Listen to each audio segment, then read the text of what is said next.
सभी लोग अपनी उंगलियां कटोरी के ऊपर रखकर बैठे हुए थे। अचानक से कटोरी के अंदर से धुआं निकलने लग जाता है। सभी लोग उस धुएं को देखकर हैरान हो जाते हैं और सोचने लगते हैं कि यह धुआं कहां से निकल रहा है। धीरे धीरे कटोरी के अंदर मूवमेंट होना शुरू हो जाता है और कटोरी हिलने लग जाती है। जैसा कि अर्जुन ने कहा था कि जब कटोरी के अंदर मूवमेंट शुरू हो तो सभी अपनी उंगलियां कटोरी के ऊपर से हटाकर प्लेन शीट पेपर के ऊपर रख लें। सभी लोग वैसा ही करते हैं और अपनी उंगली प्लेन शीट पेपर पर रख देते हैं। कटोरी के अंदर अभी भी मूवमेंट हो रहा था। क्या आप रुद्र की मां की आत्मा है? अर्जुन ने कहा। जैसे ही अर्जुन ने सवाल पूछा, कटोरी हिलना बंद हो जाती है। सभी लोग एक दूसरे की सूरत देखने लग जाते हैं। प्लेन शीट पेपर पर रखी पीयूष की उंगली डर के मारे हिलने लग जाती है।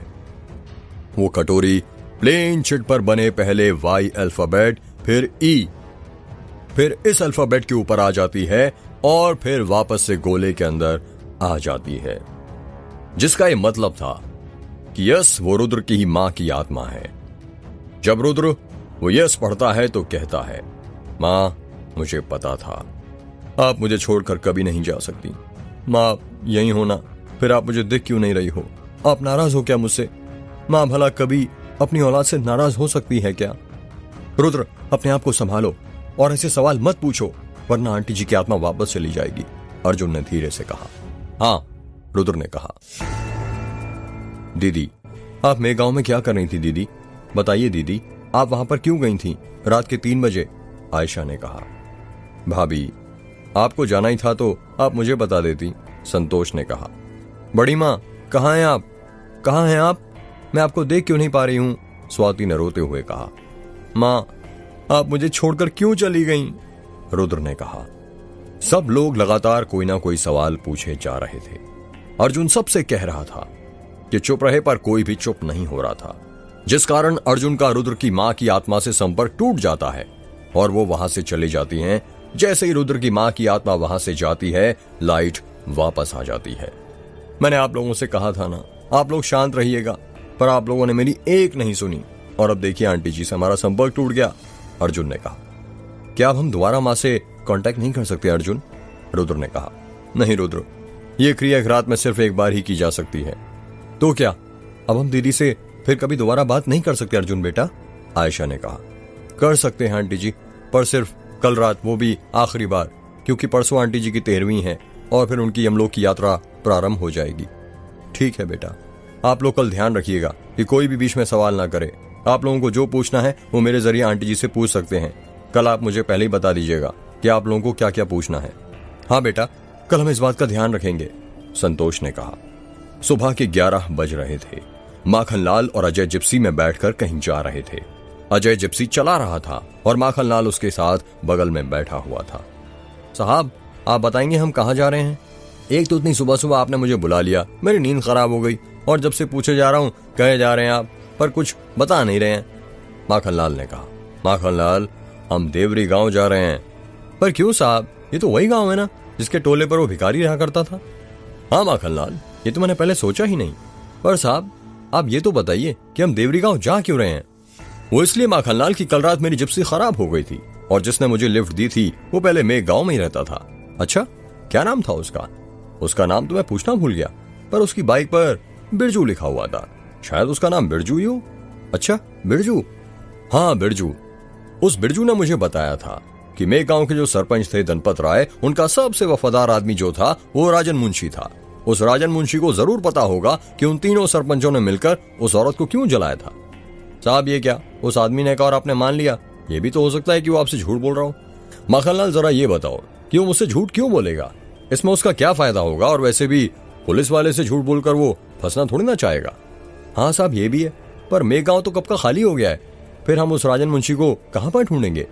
उस बिरजू ने कहा था कि मेघ खाली होने के बाद आधे लोग शहर चले गए और बाकी के आसपास के गांव में बस गए, और जितना मेरा अंदाजा है वो बलमा टोला और दास गांव में तो नहीं बसा है।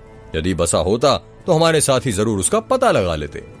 बलमा टोला और दास गांव के पास ही देवरी पड़ता है, तो हो ना हो वो मुंशी हमें वहां पर जरूर मिल सकता है। साहब, यदि वो राजन मुंशी वहां पर भी नहीं मिला तो? माखनलाल, तुम ना बहुत नेगेटिव इंसान हो। इसी वजह से तुम्हारा प्रमोशन नहीं हो रहा है। साहब वो तो बस मैं गैस कर रहा था। तो कभी पॉजिटिव भी गैस किया करो, सोच कर देखो, यदि हमें वो मुंशी मिल गया तो जरूर पता चल जाएगा कि उस औरत को 19 साल पहले क्यों जलाया गया था। हाँ साहब ये तो है। अजय और माखनलाल लाल देवरी गांव पहुंच जाते हैं और राजन मुंशी के बारे में पता करने लग जाते हैं। अजय किराना की दुकान पर जिप्सी रोक देता है। राजन मुंशी इसी गांव में रहता है क्या? माखनलाल ने दुकानदार से कहा। ये कौन है? दुकानदार ने कहा, ये पहले मैं गांव में रहते थे, सुना है अभी आसपास के गांव में बस गए। अजय ने कहा, नहीं हमने तो कभी नहीं सुना राजन मुंशी का नाम। दुकानदार ने कहा, अच्छा ठीक है कोई बात नहीं। इतना कहकर माखनलाल और अजय अपनी जिप्सी वहीं पर खड़ी करके पैदल पैदल आगे बढ़ने लग जाते हैं। वो आसपास हर घर और लोगों से पूछते जा रहे थे कि वो राजन मुंशी को जानते हैं क्या, पर उनके हाथ में निराशा के सिवा कुछ और नहीं लग रहा था। साहब मैं तो कहता हूं उस बिरजू ने ना आपको उल्लू बनाया। पूरा देवरी गांव समाप्त होने वाला है, पर इस गांव में राजन मुंशी नाम का कोई इंसान नहीं रहता है। माखनलाल ने चलते चलते कहा, पर बिरजू हमसे झूठ क्यों बोलेगा? उसको इससे क्या फायदा होगा? माखनलाल ढूंढो राजन मुंशी, जरूर इसी गांव में होगा। साहब मैं तो राजन मुंशी को ढूंढते ढूंढते थक गया हूँ, पता नहीं जिंदा भी है या नहीं। मुझे तो बहुत प्यास लगी है, बिना पानी पिए मैं अब एक कदम आगे नहीं बढ़ सकता। प्यास तो मुझे भी लग रही है माखनलाल, पर हम लोग शायद पैदल पैदल गांव से कुछ ज्यादा ही दूर निकल आए हैं। किसी का घर ही नहीं दिख रहा है। साहब वही तो बोल रहा हूं मैं, हम लोग बेवजह हमारी एनर्जी राजन मुंशी को ढूंढने में खर्च कर रहे हैं। लगता है तुम ठीक कह रहे हो माखनलाल, हमें यहां से वापस चलना चाहिए। वही साहब, पर मैंने कहा ना मुझे प्यास लगी है, और हम लोग तो अपनी जिप्सी दूर खड़ी करके आए हैं। बिना पानी पिए मैं एक कदम और आगे नहीं बढ़ सकता साहब। पर माखनलाल यहाँ पर घर कहाँ है जहां से अब मैं तुम्हें पानी पिलाऊं? थोड़ी देर चलो पैदल, वहां पर जरूर पानी मिल जाएगा। अजय आसपास देखने लगता है और कहता है, देखो वो किसी का घर लग रहा है। अजय ने अपने हाथ से इशारा करते हुए कहा, हाँ साहब वहां पर जरूर कोई मिल जाएगा। अजय और माखनलाल एक घर के पास पहुंच जाते हैं। वो घर खंडर में तब्दील होने लगा था। इस टूटे फूटे घर में कौन रहता होगा साहब? माखनलाल ने कहा, पता नहीं माखनलाल, आवाज लगाओ, शायद कोई बाहर आ जाए। कोई है? अरे घर में कोई है क्या? माखनलाल आवाज लगाता है, पर कोई जवाब नहीं आता। तभी अजय कहता है, माखनलाल ये पढ़ो। दरवाजे के गेट के पास नेम प्लेट लगी हुई थी जिस पर लिखा हुआ है राजन मुंशी। इसका मतलब साहब ये राजन मुंशी का घर है? माखनलाल ने हैरानी के साथ कहा।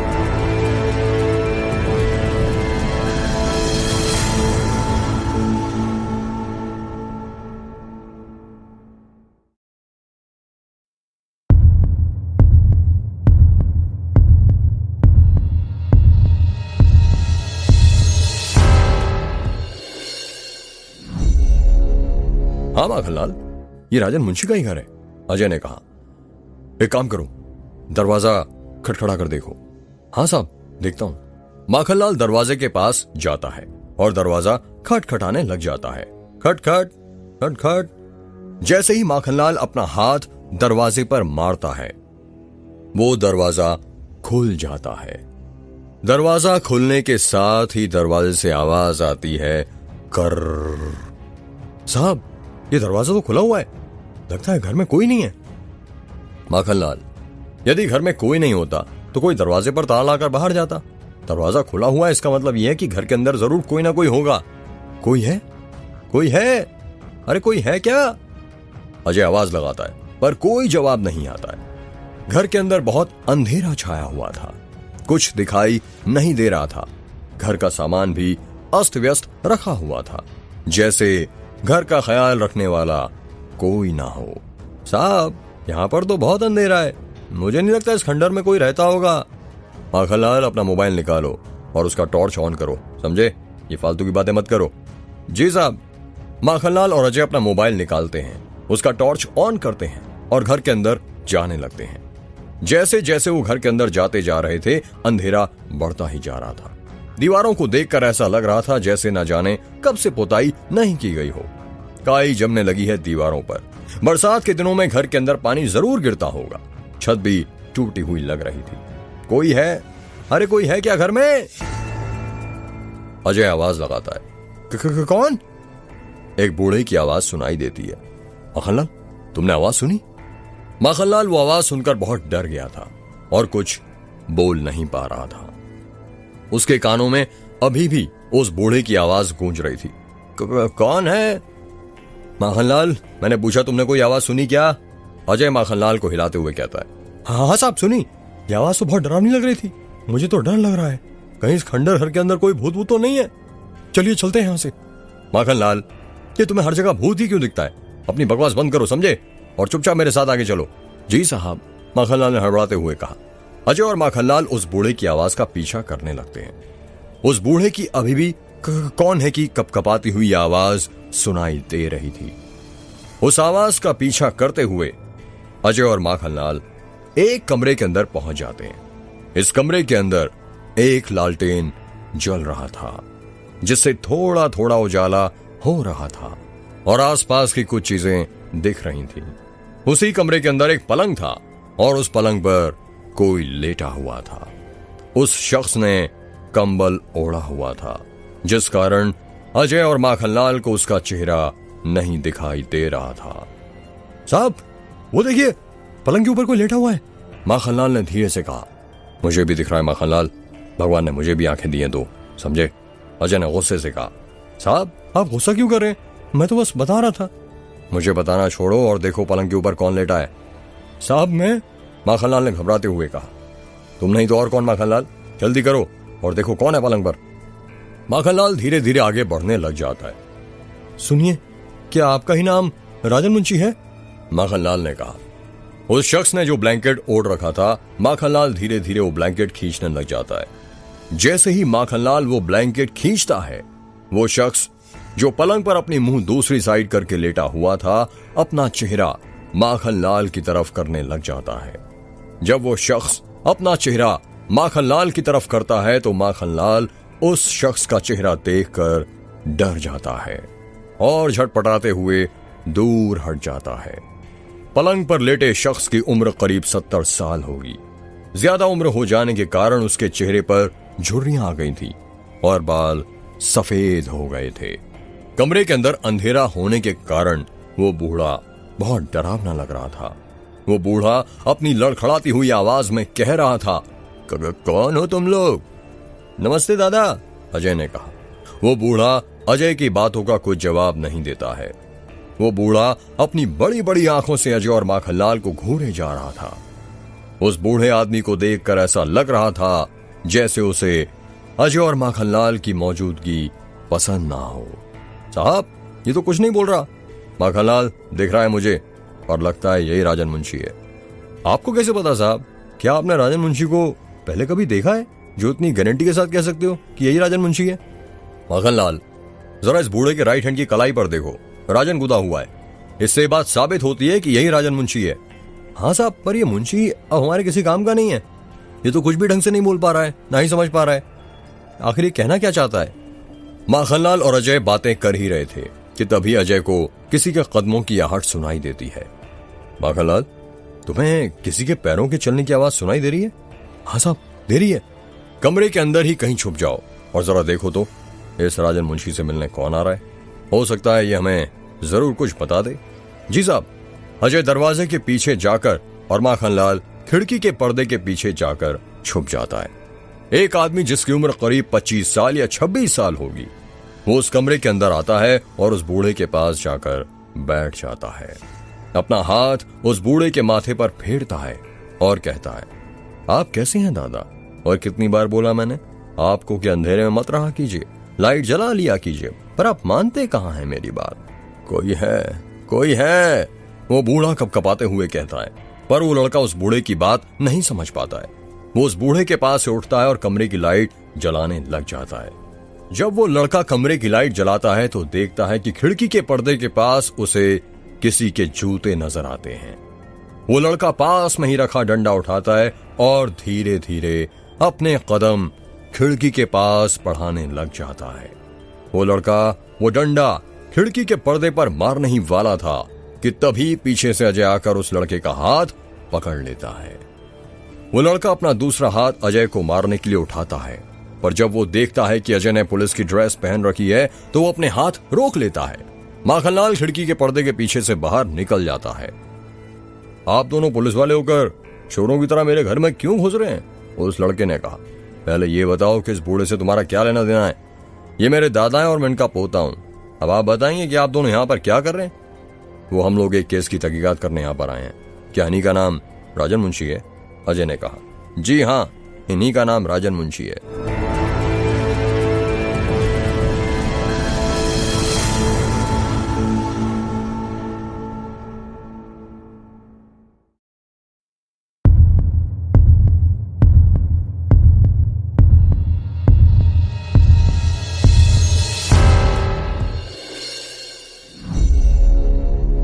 ये वही राजन मुंशी है ना जो 19 साल पहले मेघ गांव में रहते थे और सरपंच धनपत राय के घर पर काम किया करते थे? अजय ने कहा।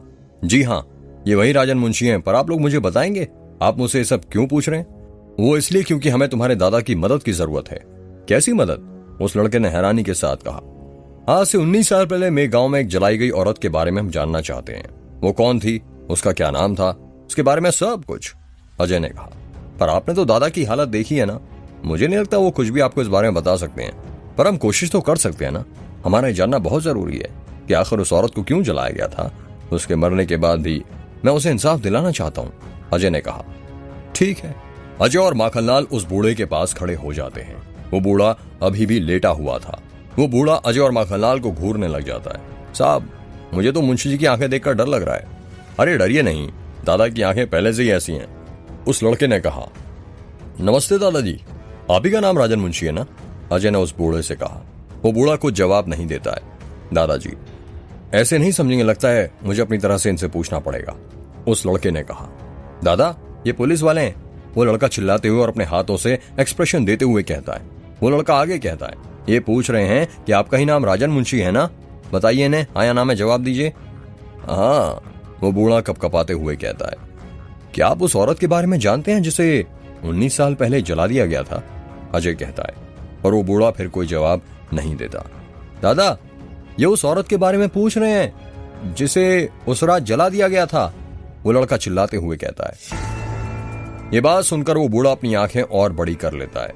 उसके हाथ पैर कपकपाने लग जाते हैं। ऐसा लग रहा था कि जैसे उस औरत को ख्याल करते ही वो बूढ़ा डरने लग गया था और उसकी आंखों में उस रात का मंजर गुजरने लग गया था। वो बूढ़ा हाँ हाँ में मुंडी हिलाने लग जाता है। साहब, ये तो हाँ बोल रहे हैं, माखनलाल ने कहा। क्या आप बता सकते हैं कि उसे क्यों जलाया गया था? अजय पूछता है। वो लड़का फिर अपने हाथों के इशारों के जरिए उस बूढ़े से सवाल पूछता है, पर वो बूढ़ा कोई जवाब नहीं देता। वो लड़का बार बार अपने हाथों के एक्सप्रेशन से उस बूढ़े से उस औरत के बारे में पूछने की कोशिश कर रहा था, पर वो कोई जवाब नहीं दे रहा था। साहब, मुझे नहीं लगता कि हमारी कोई मदद कर सकते हैं, इन्हें तो खुद अभी भगवान की जरूरत है। माखनलाल, ये तुम क्या बोल रहे हो? अजय ने गुस्से से कहा। कुछ नहीं साहब, वो मैं बोल रहा था कि ये तो सिर्फ हाँ या ना में जवाब दे रहे हैं। ऐसे से तो हमारा काम नहीं बन पाएगा, आप खुद ही देख लीजिए। बात तो तुम्हारी बिल्कुल सही है माखनलाल, पर क्या करें, हमारे पास इसके अलावा कोई और चारा भी तो नहीं है, अजय ने कहा। वो लड़का फिर पूछता है अपने दादा से, पर वो बूढ़ा फिर कुछ जवाब नहीं देता है। तुम रहने दो, मुझे नहीं लगता कि हमारी कोई मदद कर सकते हैं, अजय ने कहा। जी ठीक है, 2 मिनट, क्या तुम अपने दादाजी से उस औरत का नाम पूछ सकते हो जिसे जला दिया गया था? यदि हमें यह भी पता चल जाए कि उसका क्या नाम है तो इसके सहारे हम आगे बढ़ सकते हैं, अजय कहता है। जी, मैं कोशिश करता हूं। वो लड़का अपने हाथों के इशारों के जरिए अपने दादा से पूछने लगता है। दादा, जिस औरत को सरपंचों ने जला दिया था उसका क्या नाम था? दादा बताइए ना, उस औरत का क्या नाम था? बताइए दादा, क्या नाम था? वो लड़का चिल्लाते हुए कहता है। अचानक से वो बूढ़ा अपना मुंह खोलने लग जाता है, जैसे वो कुछ बोलना चाहता हो, पर लग रहा था कि डर के मारे बोल नहीं पा रहा था। बताइए दादा, क्या नाम था? बताइए मुंशी जी, हमारा उस औरत का नाम जानना बहुत जरूरी है, अजय चिल्लाते हुए कहता है। बताइए दादा, उस औरत का नाम छाया। छाया, वो बूढ़ा कपकपाते हुए कहता है। वो बूढ़ा बार बार छाया का ही नाम लिए जा रहा था। इसका मतलब साहब, जिस औरत को 19 साल पहले जलाया गया था उसका नाम छाया है? हाँ माखनलाल, उसका नाम छाया है, और अब हमें बस ये पता करना है कि ये छाया कौन थी। पर कैसे करेंगे साहब? माखनलाल, पुलिस वाले होकर ऐसी बात करते हो तुम? जिस तरह नाम पता चल गया है उसी तरह में छाया के बारे में भी पता चल जाएगा। जी साहब। अच्छा, अब हम चलते हैं, तुमने बहुत मदद कर दी, थैंक यू, अजय ने उस लड़के से कहा। हर इस पर थैंक यू कहने वाली क्या बात है, चलिए मैं आपको गेट तक छोड़ देता हूं। चलिए, वैसे आपका नाम क्या है? अजय ने कहा। जी मेरा नाम सुमित है। सुमित, अजय और माखनलाल बातें करते करते दरवाजे तक पहुंचते हैं और अजय माखनलाल वहां से चले जाते हैं। रात के 11 बज रहे थे। रुद्र, अर्जुन, समीर, पीयूष, अनन्या और घर के सभी लोग एक साथ बैठे हुए थे। तो फिर आज किस तरीके से तुम आंटी जी की आत्मा को बुलाओगे अर्जुन? अनन्या ने कहा। आज हम आंटी जी को आकर्षण के नियम से बुलाएंगे। आकर्षण का नियम मतलब? पीयूष ने कहा। आकर्षण का नियम मतलब हम आंटी जी की आत्मा को अपनी ओर आकर्षित करेंगे। पर कैसे? संतोष ने कहा। मुझे कुछ ऐसी चीज चाहिए जिसका आंटी जी से बहुत लगाव हो। मतलब? रुद्र ने कहा। मतलब ये रुद्र कि कोई सी ऐसी चीज जो आंटी जी को बहुत प्यारी हो। माँ को तो किसी चीज से लगाव नहीं था। वो तो पापा के गुजर जाने के बाद कोई से गहने भी नहीं पहना करती थी जिसका उनसे लगाव हो। रुद्र ने कहा। नहीं रुद्र, कुछ तो होगा, याद करने की कोशिश करो। आंटी जी की आत्मा से संपर्क करने के लिए हमारा उस चीज का ढूंढना बहुत जरूरी है जिससे उनका लगाव था। रुद्र याद करने लगता है। कुछ देर बाद, नहीं अर्जुन, मैंने कभी माँ को किसी चीज से लगाव होते हुए नहीं देखा। पापा के गुजर जाने के बाद शायद उनका सभी चीजों से लगाव दूर हो गया था। नहीं रुद्र बेटा, दीदी को एक चीज से बहुत लगाव था। आयशा ने कहा। किस चीज से चाची? रुद्र ने कहा। उनके मंगलसूत्र से रुद्र। जेठ जी के गुजर जाने के बाद भले ही भाभी विधवा हो गई हूं, पर एक औरत का कीमती गहना तो मंगलसूत्र ही होता है ना। मैंने देखा है, जब तुम यहाँ पर नहीं रहते थे ना तो दीदी घंटों उस मंगलसूत्र को अपने सीने से लाकर रोती थी और जेठ जी को याद करती रहती थी। क्या आपको पता है वो मंगलसूत्र कहाँ पर है? अर्जुन ने कहा। हाँ मुझे पता है, भाभी उस मंगलसूत्र को हमेशा अपनी अलमारी के लॉकर में रखा करती थी। आप जल्दी से वो मंगलसूत्र ले आइए। हाँ मैं अभी ला कर देती हूँ। इतना कहकर आयशा वहां से उठती है और रुद्र की माँ के कमरे में जाने लगती है। स्वाति बेटा, जब तक आंटी जी मंगलसूत्र लेकर आ रही हैं तब तक तुम एक बड़ी सी पीतल की थाली में और एक पीतल की कटोरी में चावल लेकर आ जाओ। जी भैया, अभी लेकर आती हूँ, स्वाति ने कहा और वो किचन में चली जाती है। तू चावल का क्या करेगा अर्जुन? पीयूष ने कहा। थोड़ी देर रुक, सब बताता हूँ, अर्जुन ने कहा।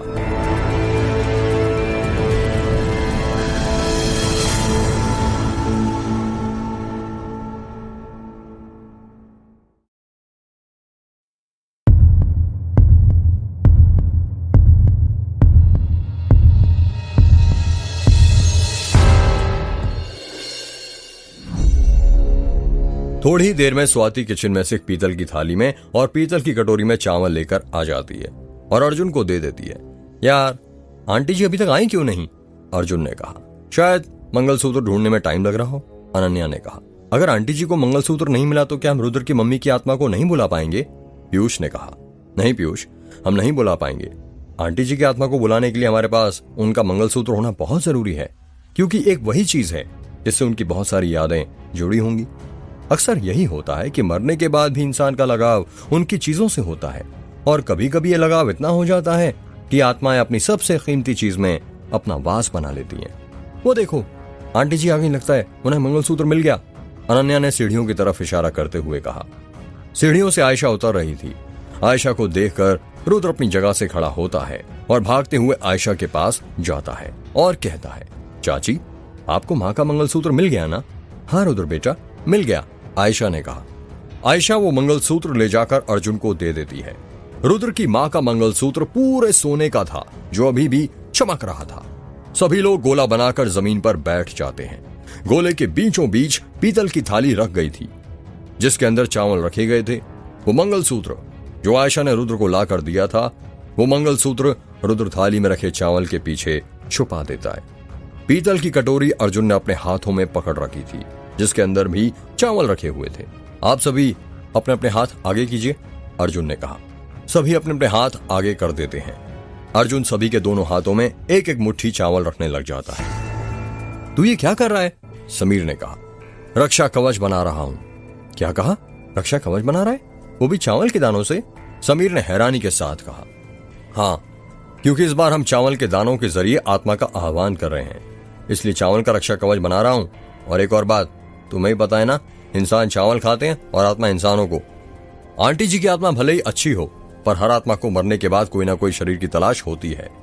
जब हम आंटी जी की आत्मा को बुलाएंगे तो वो भी हमारे शरीर में घुसने की कोशिश करेगी, पर ये चावल के दाने उन्हें हमारे शरीर में घुसने से रोकेंगे। इसलिए इन चावल के दानों को अपने दोनों हाथों की मुट्ठी में अच्छे से बंद कर लेना। अर्जुन की बात सुनकर पीयूष कसकर अपने हाथों की मुट्ठी बंद कर लेता है। जैसे जैसे मैं सवाल पूछता जाऊंगा, आप सभी की मुट्ठी के चावल अपने आप काले होते जाएंगे। जब ये पूरे काले हो जाएंगे तो इसका मतलब ये होगा कि अब हम आंटी जी की आत्मा से कोई सवाल नहीं पूछ पाएंगे। समझे आप? हाँ समझ गए, संतोष ने कहा। और याद रखना, सिर्फ मैं सवाल पूछूंगा और कोई नहीं, वरना कल की तरह आंटी जी की आत्मा से मेरा फिर से कांटेक्ट टूट जाएगा। ठीक है, रुद्र ने कहा।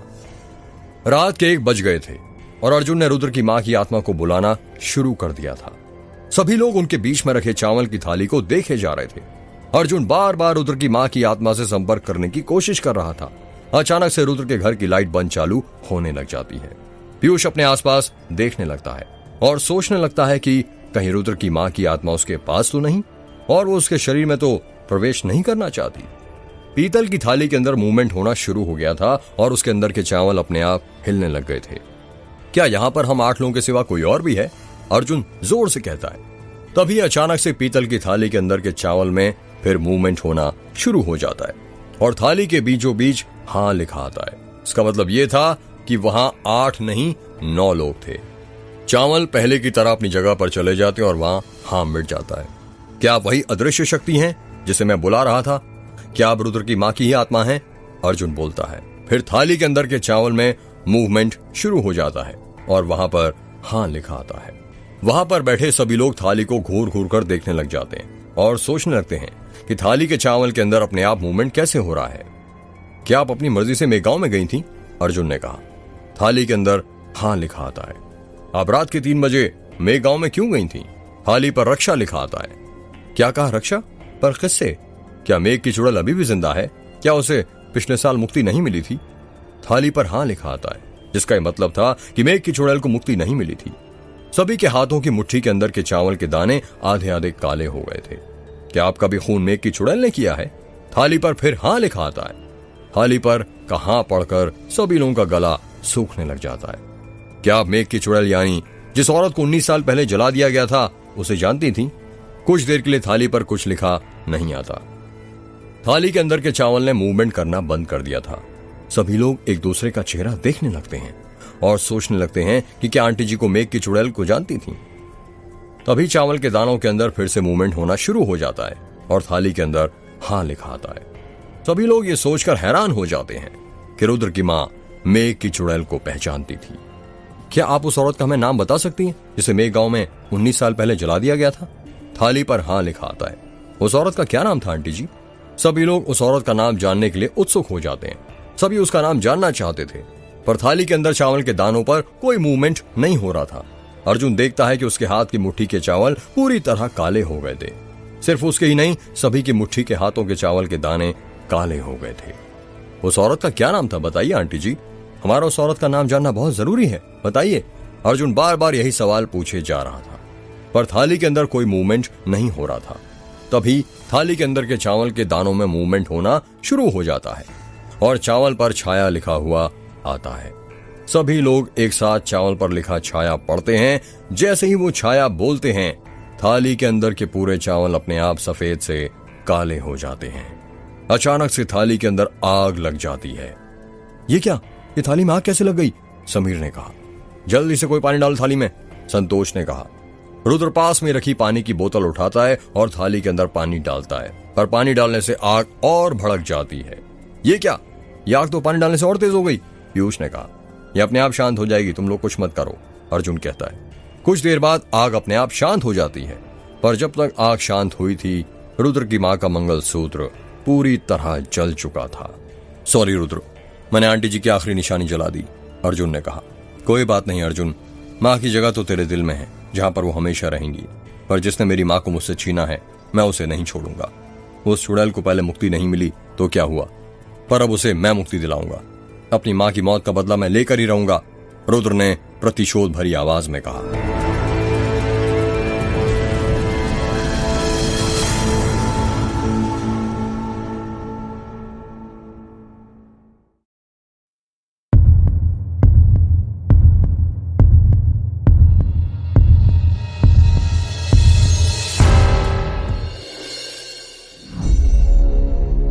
रुद्र, क्या तू किसी छाया को जानता था?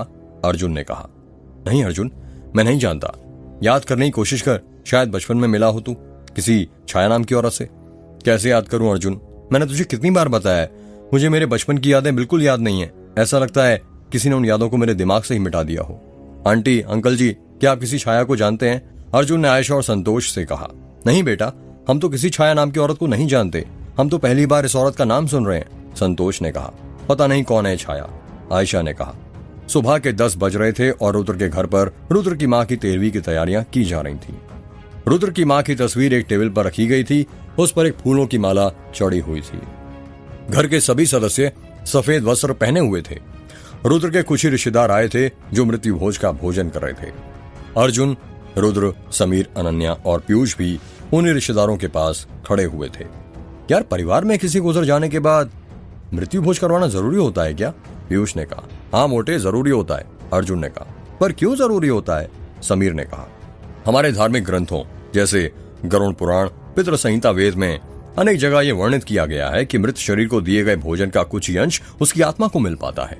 इसलिए मृत्यु भोज कराकर ज्यादा से ज्यादा लोगों को भोजन करवाया जाता है ताकि भोजन का ज्यादा भाग आत्मा को मिले और वो यमलोक की यात्रा अच्छे से कर सके। अर्जुन ने कहा, अच्छा। समीर ने कहा, पर रुद्र यार, तेरे घर पर मृत्यु भोज में ज्यादा रिश्तेदार नहीं दिख रहे और गांव के भी बस 1 ही 2 लोग दिख रहे हैं। तुमने ज्यादा लोगों को नहीं बुलाया था क्या? अर्जुन ने कहा, नहीं यार, बुलाया तो सबको था, पर आए बहुत कम लोग हैं। रुद्र ने कहा, पर क्यों? अर्जुन ने कहा, वो इसलिए क्योंकि हमारे गांव में मृत्यु भोज का भोजन ज्यादा लोग नहीं खाते हैं। पर क्यों? अनन्या ने कहा, पता नहीं यार, पर मैंने भी माँ को देखा है, वो भी मुझे किसी की 13वीं का खाना खाने जाने नहीं दिया करती थी, ना ही चाचा चाची कभी जाया करते थे। पर ऐसा क्यों? पीयूष ने कहा, मैं बताता हूँ मोटे, क्योंकि इससे जुड़ी महाभारत काल की एक कथा है। अर्जुन ने कहा, कैसी कथा?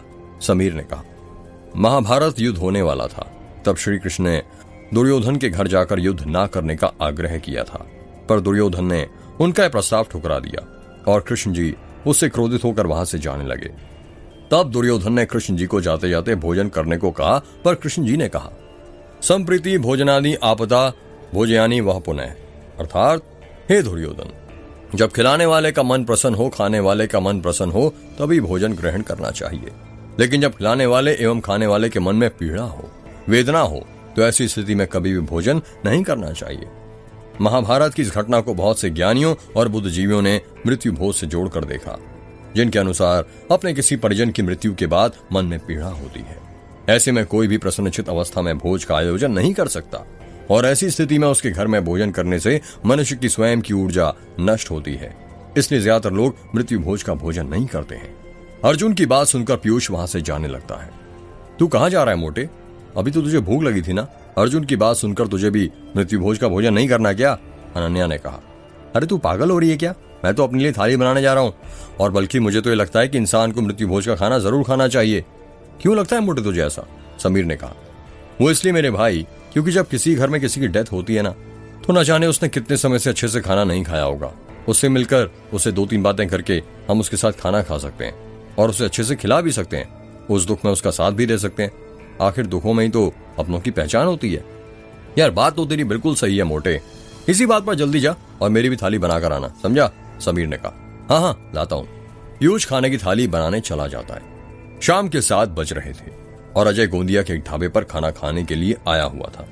अजय ने सिविल ड्रेस पहनी हुई थी, जिस कारण कोई समझ नहीं पा रहा था कि वो पुलिस वाला है, पर इससे उसे एक नुकसान भी हो रहा था। ढाबे पर बहुत ज्यादा भीड़ थी, जिस कारण उसे अभी तक बैठने के लिए जगह नहीं मिली थी। ढाबे पर काउंटर पर से अपनी थाली खुद ही उठानी पड़ती थी। इस कारण अजय ने अपने हाथ में थाली पकड़ी हुई थी।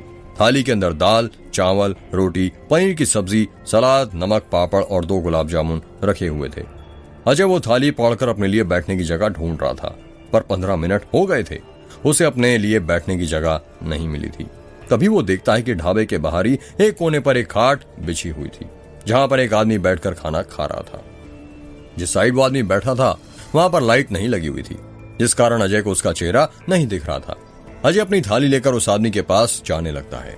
जब वो उस आदमी के पास पहुंचता है तो देखता है कि वो आदमी कोई और नहीं, बिरजू था, जो खाट पर बैठकर खाना खा रहा था। अरे बिरजू तुम? अजय ने उस आदमी को देखते हुए कहा। अरे बाबू आप? हाँ मैं। कैसे हो आप? मैं ठीक हूँ बिरजू, ये बताओ तुम कैसे हो? हम भी ठीक हैं बाबू। आप खड़े काहे हैं? बैठिए ना। हाँ हाँ बैठता हूँ। अजय बिरजू के सामने अपनी थाली लेकर बैठ जाता है। वैसे आप ढाबे का खाना खा रहे हैं, आपकी शादी नहीं हुई क्या बाबू अभी तक? नहीं बिरजू। पर क्यों बाबू, आपको किसी प्यार व्यार नहीं हुआ क्या? अरे प्यार है तभी तो शादी नहीं की। एक पुलिस वाले को अपने देश से ज्यादा प्यारी चीज कोई और लगती है क्या? उसके लिए तो उसका देश ही सब कुछ होता है, माता पिता, भाई बहन, पत्नी, बच्चे, सब कुछ। सही कहा आपने बाबू। अजय अपनी थाली में खाना खाने लग जाता है। कुछ देर बाद बिरजू कहता है, वैसे बाबू एक बात पूछें, आपको हमारा नाम कैसे पता चला? जितना हमें याद है उस दिन तो हम आपको अपना नाम बता ही नहीं थे। हम पुलिस वाले हैं बिरजू, सब कुछ पता कर लेते हैं। ये तो है बाबू। आप ये बताइए, आपको राजन मुंशी मिला कि नहीं, और उस औरत के बारे में कुछ पता चला कि नहीं?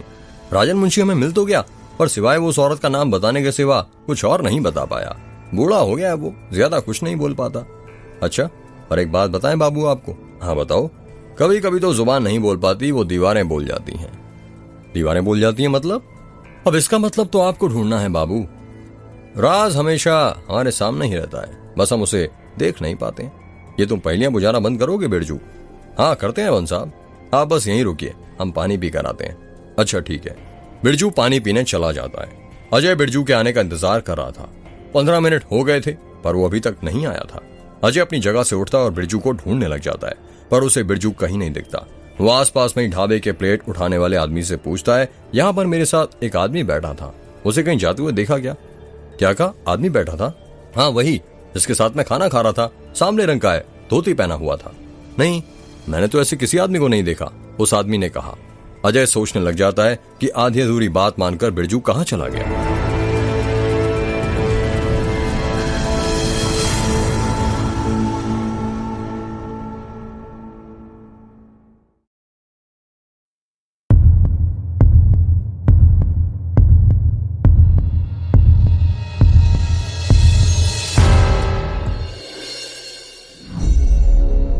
अजय अपना मोबाइल निकालता है और माखनलाल को फोन करता है। हेलो माखनलाल, कहां पर हो तुम? अजय ने फोन पर कहा। मैं तो साहब यहीं गोंदिया के चटरपटर गली में था। तो बस वहीं पर रुको, मैं 2 मिनट में आता हूं।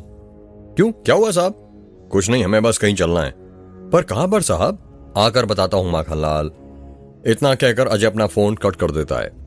रात के 8 बज गए थे और अजय और माखनलाल जिप्सी में बैठे हुए थे। अजय जिप्सी चला रहा था और माखनलाल उसकी बगल में बैठा हुआ था। साहब अब आप बताइए हम कहां पर जा रहे हैं? माखनलाल ने कहा। माखनलाल, हम राजन मुंशी के घर जा रहे हैं। क्यों साहब? आपको तो पता ही है, वो हमें छाया के बारे में अब कुछ नहीं बता सकता है। उसकी हालत देखी थी आपने?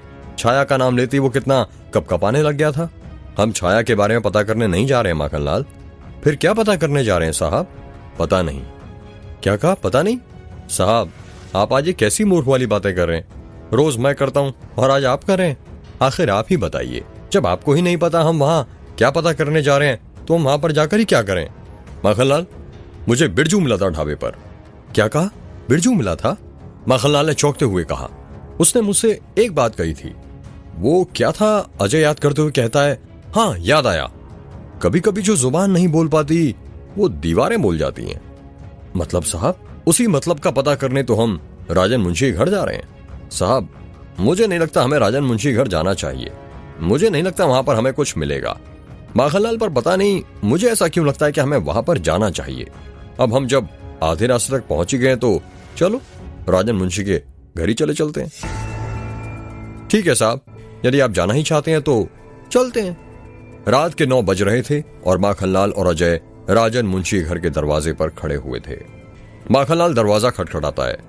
खटखट खटखट। अरे कोई है, दरवाजा खोलो।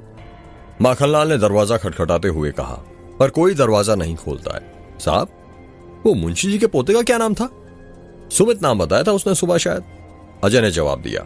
दरवाजा खोलो, अरे सुमित, माखनलाल आवाज लगाते हुए कहता है। माखनलाल लगातार सुमित सुमित आवाज लाकर दरवाजा खटखटाए जा रहा था, पर कोई दरवाजा नहीं खोल रहा था। तभी सुमित दरवाजा खोलता है। सुमित को देखकर ऐसा लग रहा था कि जैसे वो नींद में से सोकर उठा हो।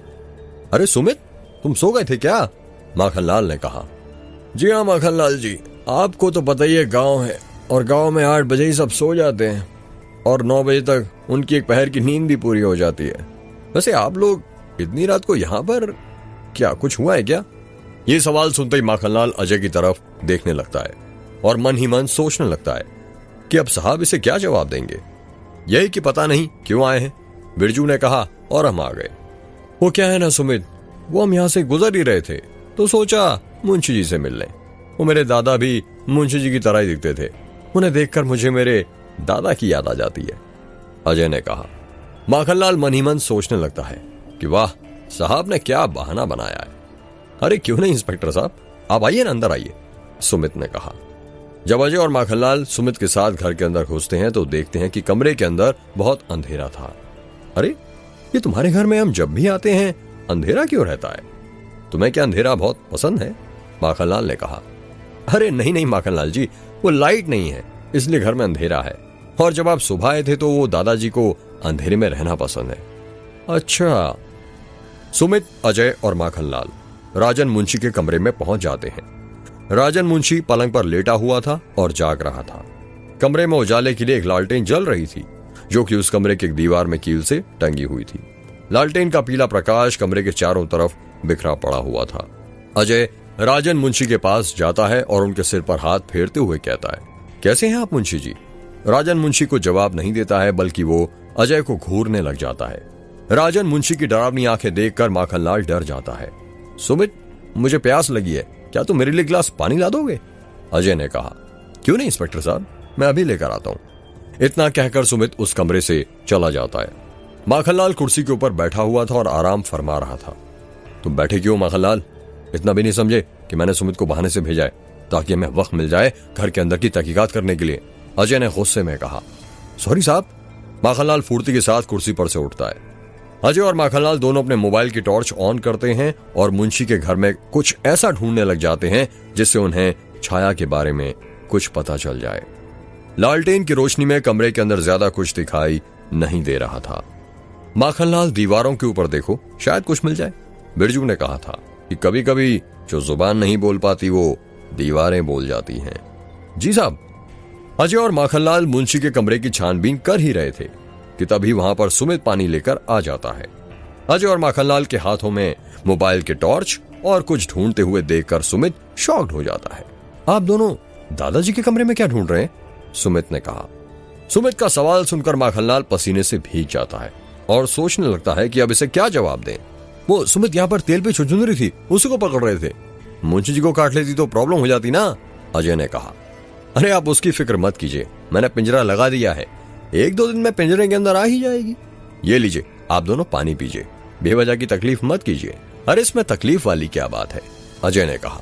कुछ देर बाद, अच्छा अब हम चलते हैं, वक्त भी बहुत हो गया है और रात और गहरी होने वाली है, अजय ने कहा। जी ठीक है, अगली बार जरूर आइएगा, सुमित ने कहा। अरे अब तो आना जाना लगा ही रहेगा। जी। अजय, माखनलाल और सुमित मुंशी के कमरे से बाहर जाने लगते हैं। हॉले के कमरे के अंदर बहुत अंधेरा था जिस कारण माखनलाल एक दीवार से टकरा जाता है और फोटो फ्रेम नीचे गिरने की आवाज आती है। आउच! माखनलाल ने चिल्लाते हुए कहा। क्या हुआ माखनलाल? अजय ने कहा। कुछ नहीं साहब, अंधेरा ज्यादा होने की वजह से ये दीवार मुझे दिखी नहीं और इसे टकरा गया। आपको ज्यादा तो नहीं लगी माखनलाल जी? सुमित ने कहा। अरे नहीं नहीं सुमित, बस वो माफ करना तुम्हारे घर का फोटो फ्रेम टूट गया। अरे कोई बात नहीं माखनलाल जी, मैं ठीक करवा लूंगा। माखनलाल नीचे झुकता है, अपने मोबाइल का टॉर्च निकालता है और वो फोटो फ्रेम उठाने लग जाता है। जैसे ही वो फोटो फ्रेम उठाता है, लाइट आ जाती है। जब माखनलाल उस फोटो फ्रेम की फोटो देखता है तो उसका मुंह खोला का खोला रह जाता है। माखनलाल को फोटो देखकर सांप सूंघ जाता है।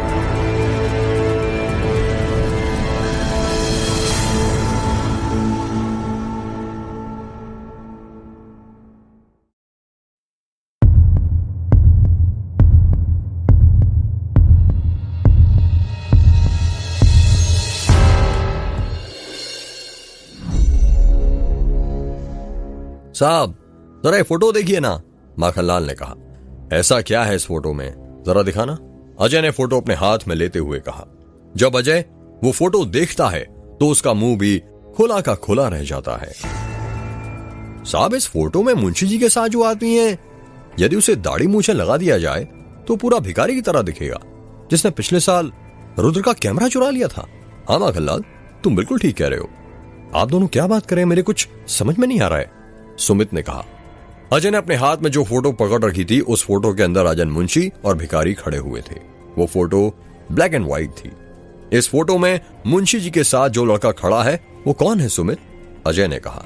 ये तो मेरे चाचा हैं। क्या कहा? चाचा? मतलब ये मुंशी जी के बेटे हैं? माखनलाल ने कहा। हाँ माखनलाल जी, पर आप लोग बताएंगे, आप दोनों चाचा जी को देखकर ये क्या बातें कर रहे हैं? और ये भिखारी, कैमरा चोरी क्या ला कर रखा है आप दोनों ने?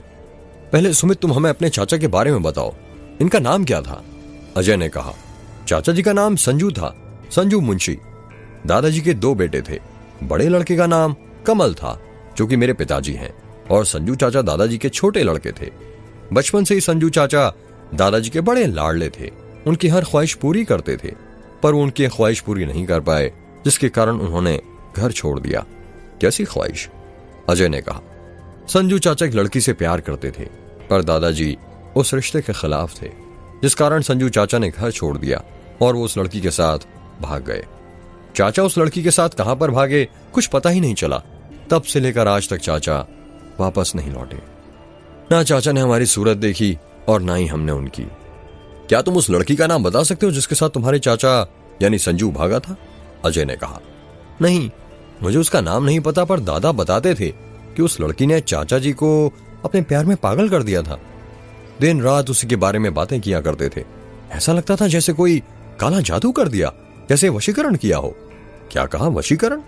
माखनलाल ने हैरानी के साथ कहा, हाँ वशीकरण। तभी तो चाची जी ने एक लड़की के चक्कर में अपने पिता पर हाथ उठा लिया था। भला कोई अपने पिता के साथ ऐसा करता है क्या? दादाजी आज तक उस बात को नहीं भूले हैं, पर क्या करे, बेटा तो बेटा होता है। दादाजी आज भी अपने बेटे से बहुत प्यार करते हैं, इसलिए उनकी फोटो ला कर रखी हुई है। जब भी उनकी याद आती है उस फोटो को देख लेते हैं। औलाद भले ही किसी के लिए अपने माता पिता को भूल जाए, पर माता पिता कभी अपनी औलाद को नहीं भूल पाते। सही कहा, माखनलाल ने कहा। अब आप बताएंगे, आप चाचा जी के बारे में क्यों पूछ रहे थे? वो इसलिए कि आज से 1 साल पहले भिखारी ने चोरी की थी रुद्र के कैमरे की, और तुम्हें पता है वो भिखारी कोई और नहीं, तुम्हारे संजू चाचा थे। क्या कहा, मेरे चाचा? सुमित ने हैरानी के साथ कहा, हाँ सुमित, और तुम्हें जानकर और बुरा लगेगा कि अब तुम्हारे चाचा इस दुनिया में नहीं रहे। माखनलाल ने कहा, क्या कहा, चाचा इस दुनिया में नहीं रहे? सुमित ने कहा। इतना कहकर सुमित रोने लग जाता है। हाँ सुमित, संभालो अपने आप को। माखनलाल ने सुमित के कंधों पर हाथ रखते हुए कहा, चाचा जी की मौत कैसे हुई थी? सुमित ने कहा, उनका किसी ने खून किया था, किसी ने बड़ी बेरहमी से मारा था उन्हें। अजय ने कहा, कैसे मारा गया था मेरे चाचा जी को, मैं जानना चाहता हूं। सुमित ने रोते हुए कहा, किसी ने उनकी नाभि गायब कर दी थी। क्या कहा, नाभि गायब कर दी थी? सुमित ने हैरानी के साथ कहा, हाँ। आजकल तुमने नाभि वाले केसेस के बारे में तो सुना ही होगा, जो बलमाटोला गांव में हो रहे। हाँ सुना है, पर उन्हें तो मेघ की चुड़ैल ने मारा है ना? हाँ बिल्कुल सही कहा, माखनलाल ने कहा। माखनलाल तुम चुप रहो, ये तुम कैसी बातें कर रहे हो? सुमित, ये चुड़ैल वुड़ैल कुछ नहीं होती, समझे? तुम्हारे चाचा को एक साइको किलर ने मारा है, और बहुत जल्द हम उस साइको किलर को पकड़ लेंगे। मुझे नहीं पता मेरे चाचा को किसी साइको किलर ने मारा या चुड़ैल ने। मैं बस आप लोगों से इतना चाहता हूं कि मेरे चाचा के कातिलों को सजा होनी चाहिए, चाहे वो कोई साइको किलर हो या फिर चुड़ैल। क्या तुम्हारे पास तुम्हारे चाचा की कोई और फोटो है? जी नहीं, हमारे घर में उनकी बस एकमात्र यही तस्वीर है। तो फिर ये तस्वीर हमें लेनी पड़ेगी, हो सकता है ये हमें आगे किसी काम आ जाए। जी अच्छा ठीक है, फिर अब हम निकलते हैं। तुम अपना और अपने दादाजी का ख्याल रखना। अजय और माखनलाल राजन मुंशी घर से निकल जाते हैं। सुबह के 10 बज रहे थे। रुद्र और उसके दोस्त छत पर बैठकर बातें कर रहे थे। यार, वक्त का कुछ पता ही नहीं चलता ना, कितनी जल्दी निकल जाता है। ऐसा लगता है बस अभी कल ही की तो बात है जब अपन पहली बार रुद्र के घर आए थे। अनन्या ने कहा, हाँ यार सही कहा, गुजरता वक्त है और खर्च हम हो जाते हैं। अर्जुन ने कहा, यार मुझे तो अभी भी यही लगता है कि हम अभी कॉलेज में ही हैं। पीयूष ने कहा, तुझे तो लगना ही चाहिए मोटे, तेरे इतने सारे बैग्स जो थे। समीर ने हंसते हुए कहा। समीर की बात सुनकर सभी लोग हंसने लग जाते हैं। यार कितना मजा आता था ना कॉलेज के दिनों में, कितना घूमने जाया करते थे अपन। पर कॉलेज खत्म होने के बाद सब कुछ बदल गया। अनन्या ने कहा, कहाँ बदला अनन्या? देखा, हम पहले भी मिलते थे और अब भी मिल ही रहे हैं। वो तो बस कुछ दोस्त बहाना बना देते हैं कि बिजी हूं, बहुत काम है इसलिए मिल नहीं पाऊंगा। भला तुम ही बताओ, दोस्ती से बढ़कर कुछ और बड़ा काम हो सकता है क्या? अर्जुन ने कहा। हाँ बिल्कुल सही कहा अर्जुन, दोस्ती से बढ़कर दुनिया में कोई चीज नहीं होती है। समीर ने कहा, पर यार दोस्ती के बाद यदि प्यार हो जाए तो ये प्यार दोस्ती को खा जाता है।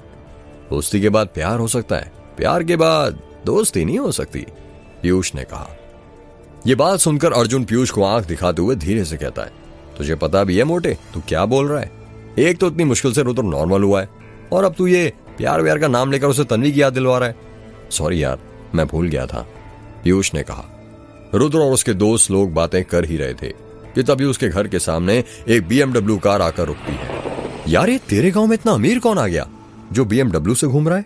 समीर ने कहा। पता नहीं यार, चल नीचे चलकर देखते हैं, देखें तो जरा कौन आया है, रुद्र ने कहा।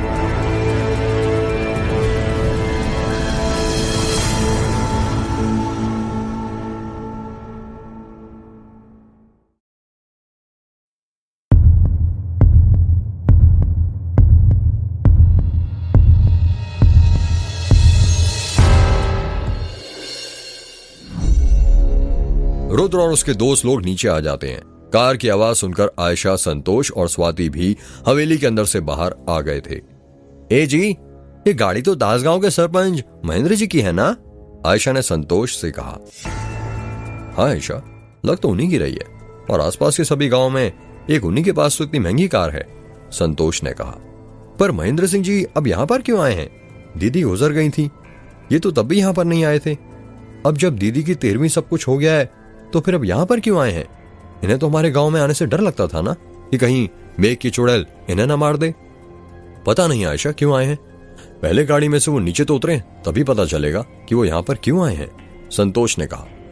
रुद्र के घर के सामने BMW कार खड़ी हुई थी। तभी उस कार में से महेंद्र सिंह का नौकर लालू उतरता है। लालू को देखकर संतोष और आयशा दोनों हैरान हो जाते हैं। लालू ने अपने हाथ में कुछ शादी कार्ड पकड़ रखे थे। वो उन कार्ड को लेकर संतोष और आयशा के पास जाता है। वहीं पर रुद्र और उसके दोस्त भी खड़े हुए थे। अरे लालू तुम? आयशा ने कहा। जी मैं मुझे ठाकुर साहब ने भेजा है। ठाकुर साहब ने? पर क्यों? वो मुझे बड़े बाबू यानी कुलदीप का रिसेप्शन कार्ड आपको देना था। क्या कहा? कुलदीप के रिसेप्शन का कार्ड देना था? मतलब कुलदीप ने शादी कर ली? पर कब? आयशा ने कहा। वो सब तो हमें नहीं पता, हम तो नौकर आदमी हैं। ठाकुर साहब बोले कि आपको कार्ड दे आए तो हम देने आ गए। तो क्या आपके ठाकुर साहब के पास इतना भी वक्त नहीं है कि वो खुद हमें कार्ड देने आ जाए? एक नौकर के हाथों कोई न्योता भिजवाता है क्या? क्या वो रीति रिवाज संस्कार सब भूल गए? वो क्या है ना, आपको तो पता ही होगा, आपके गांव के ऊपर उस चुड़ैल का साया मंडरा रहा है। इसी डर से वो आपके गांव नहीं आए, वरना याद तो आप लोगों को बहुत करते हैं वो। हाँ वो तो दिख ही रहा है कितना याद करते हैं। दीदी के अंतिम संस्कार में भी नहीं आए, आयशा ने गुस्से में कहा। आयशा तुम गुस्सा क्यों करती हो? संतोष ने कहा। संतोष आगे कहता है, उनकी मजबूरी भी समझो। लाओ तुम मुझे कार्ड दे दो लालू। जी मालिक देता हूं, लालू ने कार्ड संतोष को देते हुए कहा।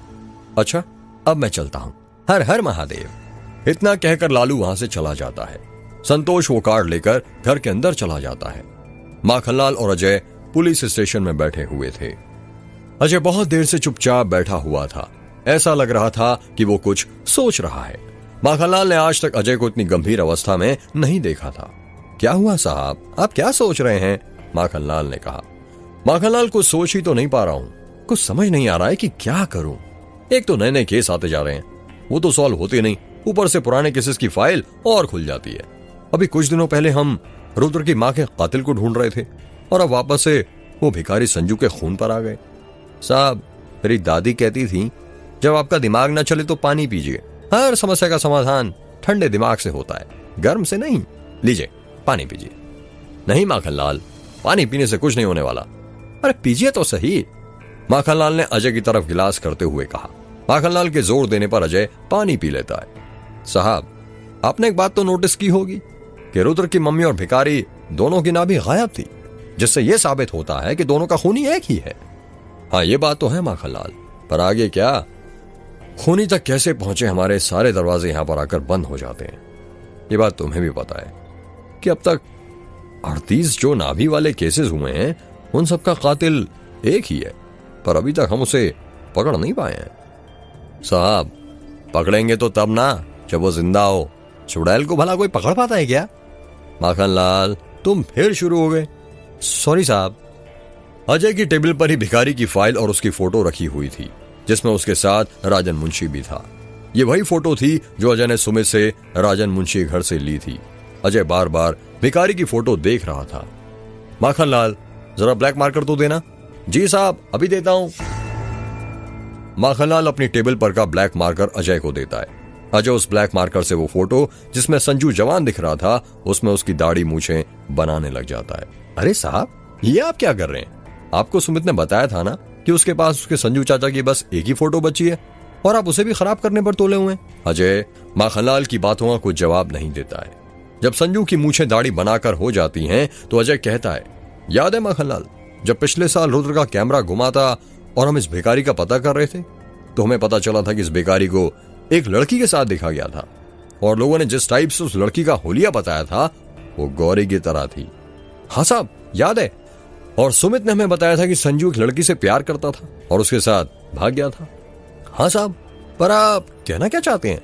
माखनलाल, मुझे ऐसा क्यों लगता है कि ये जो गौरी थी वो संजू यानी भिखारी की बेटी थी जिसके साथ लोगों ने उसे देखा था और वो लड़की कोई और नहीं गौरी हो। हाँ साहब, ये हो सकता है कि संजू को उसकी पत्नी से एक बेटी हुई हो, पर आपको याद है ना, हमें मेघ गांव के अंदर एक फाइल भी मिली थी जब हम 19 साल पहले जलाई गई औरत के बारे में छानबीन कर रहे थे। हाँ याद है, वो गौरी की फाइल थी ना। वही तो साहब, उस फाइल में किसी ने उसकी गुमशुदा होने की रिपोर्ट लिखवाई थी। वही तो साहब, यही तो मेरी समझ में नहीं आता कि ये कैसे पॉसिबल है। जरा मुझे 19 साल पहले की गौरी की फाइल निकाल कर देना। पर क्यों साहब? अरे तुम दो तो सही, तुम सवाल ज्यादा पूछते हो और काम कम करते हो। माखनलाल पास में रखी फाइलों की रैक के पास जाता है और गौरी की फाइल ढूंढने लग जाता है। कुछ ही देर बाद उसे गौरी की फाइल मिल जाती है और वो उस फाइल को लेकर अजय के पास जाता है। उस फाइल के ऊपर गौरी की फोटो लगी हुई थी। माखनलाल, जरा देखना तो, किसने 19 साल पहले गौरी के गायब होने की रिपोर्ट लिखवाई थी? जी साहब, अभी देखता हूं। माखनलाल फाइल के पन्ने पलटने लग जाता है। साहब, इसमें तो संजू लिखा है, जरा पूरा नाम पढ़ना। साहब, संजू मुंशी, राजन मुंशी का बेटा यानी भिखारी। हाँ साहब। जरा अब ये देखो, ये उसका गौरी के साथ क्या संबंध है? माखनलाल फिर फाइल के पन्ने पलटने लग जाता है। अचानक से पन्ने पलटते पलटते माखनलाल एक पेज पर आकर रुक जाता है और उस पेज पर जो लिखा था उसे पढ़कर चुप हो जाता है। ऐसा लगता है जैसे गौरी का संबंध पढ़कर उसे बहुत बड़ा शौक लग गया हो। क्या हुआ माखनलाल, तुम चुप क्यों हो गए? बताओ ना, संजू का गौरी के साथ क्या संबंध था? माखनलाल अजय की बात का कुछ जवाब नहीं देता है। माखनलाल, तुमसे ना एक काम नहीं होता, लाओ फाइल मेरे हाथ में दो। अजय माखनलाल के हाथ से फाइल लेता है और उसमें गौरी का संजू से संबंध पढ़ने लग जाता है।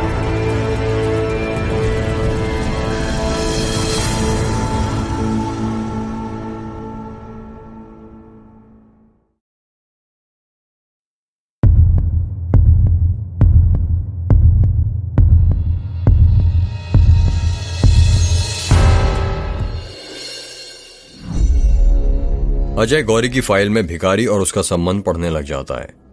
गुमशुदा का नाम गौरी, उम्र 24 वर्ष, रंग गोरा, रिपोर्ट लिखवाने वाले का नाम संजू मुंशी, संबंध पति। व्हाट? अजय ने हैरानी के साथ कहा। इसका मतलब वो भिखारी यानी संजू गौरी का पति था जिसे भी थोड़ी देर पहले हम उसका बाप समझ रहे थे। हाँ साहब, वो भिखारी गौरी का पति था, वही गौरी जिसकी रुद्र के साथ शादी होने वाली थी, माखनलाल ने कहा। पर माखनलाल, यदि भिखारी ने यानी संजू ने 19 साल पहले गौरी की गुमशुदगी की रिपोर्ट लिखवाई थी तो पिछले साल जिस गौरी की रिपोर्ट रुद्र ने लिखवाई थी वो कौन थी? साहब, आप अभी तक नहीं समझे। संजू की गौरी और रुद्र की गौरी दोनों एक ही हैं, ये कोई दो लड़कियां नहीं हैं। पर ऐसा कैसे हो सकता है माखनलाल? फिर इस हिसाब से तो गौरी की उम्र करीब 45 साल होनी चाहिए थी। और तुमने खुद देखा था ना, तालाब के पास जो हमें गौरी की लाश मिली थी उसमें वो जवान थी, लगभग उसकी उम्र करीब 24 साल की थी, जैसा रुद्र की मां ने बताया था। साहब, वही तो याद है, मैंने उस वक्त भी आपसे कहा था कि गौरी एक डायन है और आज ये बात साबित हो गई है, क्योंकि डायन कभी बूढ़ी नहीं होती है, ठीक गौरी की तरह वो भी बूढ़ी नहीं हुई। भले उसका पति संजू यानी भिखारी बूढ़ा हो गया हो। चलो माखनलाल, इस बार तुम्हारे कहने पर मैं ये बात मान भी लूं कि गौरी एक डायन थी, पर क्या तुम अब मुझे बताओगे कि गौरी की जब भिखारी के साथ शादी हो गई थी तो फिर वो रुद्र के साथ शादी क्यों करना चाहती थी? इसका जवाब तो अब गौरी को ही पता होगा साहब। तो अब फिर मैं गौरी से कैसे पूछूं? वो तो मर गई है ना। हाँ साहब, गौरी तो मर गई है और वही मेरे समझ में नहीं आ रहा कि एक डायन को कौन मार सकता है। साहब, ये केस सुलझने की जगह और उलझता जा रहा है। माखनलाल, तुम गलत कह रहे हो। केस उलझने की जगह सुलझ रहा है। बस हमें सब पहलुओं को अच्छे से जमाना है। याद है जब भिखारी के घर हम गए थे तो हमें उसकी संदूक के अंदर से रुद्र के बचपन की फोटो मिली थी? हाँ साहब, याद है। इसका मतलब संजू रुद्र को पहले से जानता था। रुद्र की मां की मौत मेघ गांव में हुई। गौरी और ये संजू दोनों पहले मेघ गांव में रहते थे। लोगों का मानना है कि मेघ गांव में एक चुड़ैल घूम रही है जिसे 19 साल पहले तीनों गांव के सरपंचों ने मिलकर जला दिया था। जिस औरत को जलाया गया था उसका नाम छाया था। इन सभी चीजों में से एक बात कॉमन है माखनलाल, और वो ये कि सभी का कनेक्शन मेघ गांव से है। हाँ साहब, ये बात तो है। अब हमें तीनों चीजें पता करनी है माखनलाल। वो क्या साहब? पहली ये छाया कौन थी, दूसरी ये गौरी कौन थी। हमें दोनों की जन्म कुंडली निकालनी है, हो ना हो इनका आपस में कुछ तो कनेक्शन है। और तीसरी बात साहब, वो क्या पता करनी है? यही कि भिखारी यानी संजू के पास रुद्र की बचपन की फोटो कैसे पहुंची। ठीक है साहब, मैं अभी से पता करना शुरू कर देता हूँ। रात के 12 बज रहे थे और अजय अपने घर में सो रहा था। अजय अपने घर में अकेला रहता था। कमरे की लाइट उसने बंद कर रखी थी, जिस कारण कमरे के अंदर बहुत अंधेरा था। अजय के कमरे के अंदर पास में ही खिड़की थी, जिससे बाहर की ठंडी ठंडी हवाएं कमरे के अंदर आ रही थीं और अजय के चेहरे को स्पर्श कर रही थीं। अजय गहरी नींद में ही सो रहा था। तभी उसे एक सपना आता है। उस सपने में वो देखता है कि गौरी नर्स की ड्रेस पहनी हुई थी और वो एक अस्पताल के अंदर थी। अस्पताल के अंदर ज्यादा भीड़ नहीं थी, पर लोगों का और स्टाफ का आना जाना लगा हुआ था। गौरी बहुत डरी हुई लग रही थी और लोगों से छुपते छुपते अस्पताल के अंदर कहीं जा रही थी। वो बार बार अपने आजू बाजू देख रही थी कि कहीं उसे कोई देख तो नहीं रहा है। अचानक से अजय के सपने में काला अंधेरा छाता है और अगले ही पल गौरी के हाथ में एक नवजात बच्चा आ जाता है। गौरी उस बच्चे को लोगों से छुपा छुपा कर चल रही थी। गौरी अस्पताल के ही एक कमरे के अंदर जाती है और उस बच्चे को बेंच पर रख देती है। टेबल के ऊपर कई सारी छोटी छोटी बोतल रखी हुई थी, जिसके अंदर दवाइयां थी। गौरी एक इंजेक्शन निकालती है और उस बोतल की दवाई इंजेक्शन के अंदर लेती है। इंजेक्शन तैयार हो गया था। गौरी फिर अपने आसपास देखती है कि कहीं उसे कोई देख तो नहीं रहा है। जब उसे पूरी तरह यह एहसास हो जाता है कि उसे कोई नहीं देख रहा है, तो गौरी वो इंजेक्शन उस नवजात बच्चे को लगाने लग जाती है। जैसे ही गौरी उस बच्चे को इंजेक्शन लगाती है, वो बच्चा रोना शुरू कर देता है। बच्चा जोर जोर से रोए जा रहा था। बच्चे की आवाज अजय के कानों में गूंजने लग जाती है और वो झटपटाहट के साथ उठ जाता है। जब अजय अपने सपने में से जागता है तो बिस्तर पर ही उठकर बैठ जाता है और याद करने लग जाता है कि उसने सपने में क्या देखा था। अजय सोचने लग जाता है कि आखिर उसे गौरी का सपना क्यों आया था और उसके हाथ में किसका बच्चा था और उसे गौरी इंजेक्शन क्यों लगा रही थी।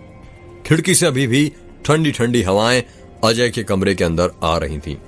अजय बेड के पास ही रखी पानी की बोतल उठाता है और उससे पानी पीने लग जाता है। जैसे ही उसके गले में पानी की एक घूंट जाती है, अजय को किसी बच्चे की रोने की आवाज सुनाई देने लग जाती है। पहले तो अजय को लगता है कि उसका कोई वहम है, पर जैसे जैसे वो बोतल का पानी पीता जा रहा था, बच्चे की रोने की आवाज और तेज होती जा रही थी। बच्चे के रोने की आवाज अजय के कमरे के नीचे से आ रही थी। अजय अपने कमरे की लाइट चालू करता है और अपने कमरे के बाहर नीचे हॉल में जाने लगता है। जैसे जैसे अजय नीचे हॉल में जाता जा रहा था, बच्चे के रोने की आवाजें और तेज होती जा रही थीं। ई कर करके बच्चा बार बार रोए जा रहा था। नीचे हॉल के कमरे में भी बहुत अंधेरा था, जिस कारण अजय को ज्यादा कुछ दिखाई नहीं दे रहा था। अजय हॉल की लाइट चालू करने जाने लगता है, पर तभी उसे ऐसा लगता है कि सोफे के नीचे से किसी बच्चे के रोने की आवाज सुनाई दे रही थी। अजय लाइट जलाना छोड़ के सोफे के नीचे देखने लग जाता है। बच्चा अभी भी रोए जा रहा था। अजय धीरे से नीचे झुकता है और अपने मोबाइल के टॉर्च के सहारे सोफे के नीचे देखने लग जाता है। जैसे ही वो सोफे के नीचे देखता है, किसी बच्चे के रोने की आवाज और तेज सुनाई देने लग जाती है, पर सोफे के नीचे अजय को कोई बच्चा दिखाई नहीं देता है। अजय हैरान हो जाता है और सोचने लगता है कि यदि सोफे के नीचे कोई बच्चा नहीं है तो यह आवाज कहां से सुनाई दे रही है।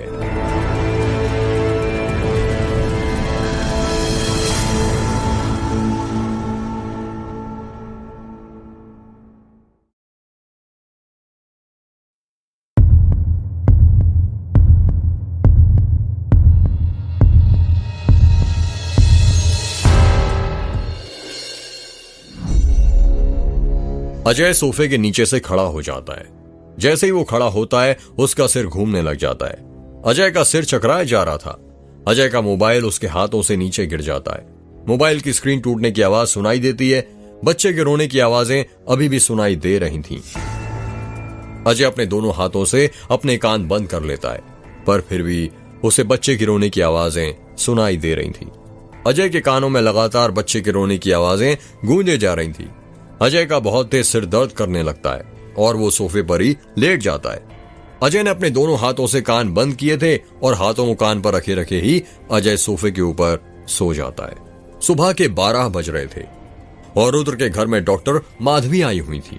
डॉक्टर माधवी स्वाति के कमरे में उसका इलाज कर रही थी। स्वाति बेड पर लेटी हुई थी और डॉक्टर माधवी अपने स्टेथोस्कोप से स्वाति की जांच कर रही थी। आयशा और संतोष भी उसी कमरे में बाहर खड़े हुए थे। रुद्र और उसके दोस्त लोग भी वहीं पर खड़े हुए थे। तो कब से दर्द हो रहा है स्वाति बेटा आपका पेट? डॉक्टर माधवी ने स्वाति से पूछा। कल रात से ही दर्द हो रहा है मैम, स्वाति ने कहा। अच्छा, क्या इससे पहले कभी दर्द हुआ है? जी कभी कभी तो दर्द होता था, पर कल रात इतनी तेज पेट में दर्द होने लगा कि मैं आपको बता नहीं सकती मैम। ऐसा लग रहा था जैसे कोई पेट में सुइयां चुभो रहा हो। क्या कहा, सुइयां? हाँ मैम, कल रात भर पेट में दर्द होने के कारण मुझे नींद नहीं आई। बड़ी मुश्किल से मेरी रात कटी है। इतना दर्द हो रहा था कि वो दर्द मुझसे सह कर भी नहीं हो रहा था। अच्छा, किधर साइड हो रहा था तुम्हें पेट में दर्द? मतलब मैम? मतलब स्वाति बेटा कि पेट के राइट साइड में या लेफ्ट साइड में, पेट के ऊपर या नीचे, कहां दर्द हो रहा था? स्वाति डॉक्टर माधवी को कुछ जवाब नहीं देती है। बताओ स्वाति बेटा, डरो मत। जब तक तुम ये नहीं बताओगी कि किस साइड में पेट में दर्द हो रहा था तो मैं तुम्हारा इलाज कैसे करूंगी? तुम्हें नहीं पता पर पेट में अलग अलग जगह दर्द होने की अलग अलग दवाइयां होती हैं। वो मैम मुझे पेट के नीचे साइड में दर्द हो रहा था। तो इसमें इतना हिचकिचाने वाली बात क्या है बेटा? डॉक्टर से कुछ नहीं छुपाया जाता और मैं भी तो एक लड़की हूं ना, मैं तुम्हारी प्रॉब्लम समझ सकती हूं। डॉक्टर माधवी अपना हाथ स्वाति के पेट पर रखती हैं और उसकी जांच करने लग जाती हैं। मैं कुछ दवाइयां लिख देती हूं, तुम वो ले लेना और जितना हो सके उतना ज्यादा पानी पीना, ठीक है बेटा? डॉक्टर माधवी ने एक पर्चे पर दवाइयां लिखते हुए कहा। जी मैम, अब तुम आराम करो, मैं चलती हूँ।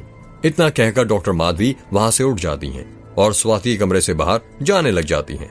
दरवाजे के पास ही सभी लोग खड़े हुए थे। क्या हुआ मेरी बेटी को? वो ठीक तो है ना? संतोष ने कहा। घबराने की कोई बात नहीं है, मैंने दवाइयां लिख दी हैं, वो जल्दी ही ठीक हो जाएगी।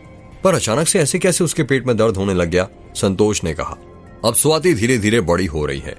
आप सभी को ये चीज समझना पड़ेगा और उसे भी समझना पड़ेगा कि वक्त के साथ उसके शरीर में बदलाव आना शुरू हो गए हैं और जैसा कि अक्सर महिलाओं में इस उम्र में लक्षण पाए जाते हैं, वही स्वाति में आ गए हैं और जैसा मुझे लगता है कि उसे मासिक महीना आने वाला है। पर इतनी जल्दी? आयशा ने कहा। देखिए, किसी किसी महिला में ये लक्षण जल्दी आ जाते हैं, किसी में देर से। ये सब हार्मोन्स के कारण होता है। ट्रिंग ट्रिंग, डॉक्टर माधवी का फोन बजने लगता है। डॉक्टर माधवी अपना फोन उठाती हैं और कहती हैं, बस 2 मिनट में आ रही हूं। इतना कहकर डॉक्टर माधवी फोन कट कर देती हैं।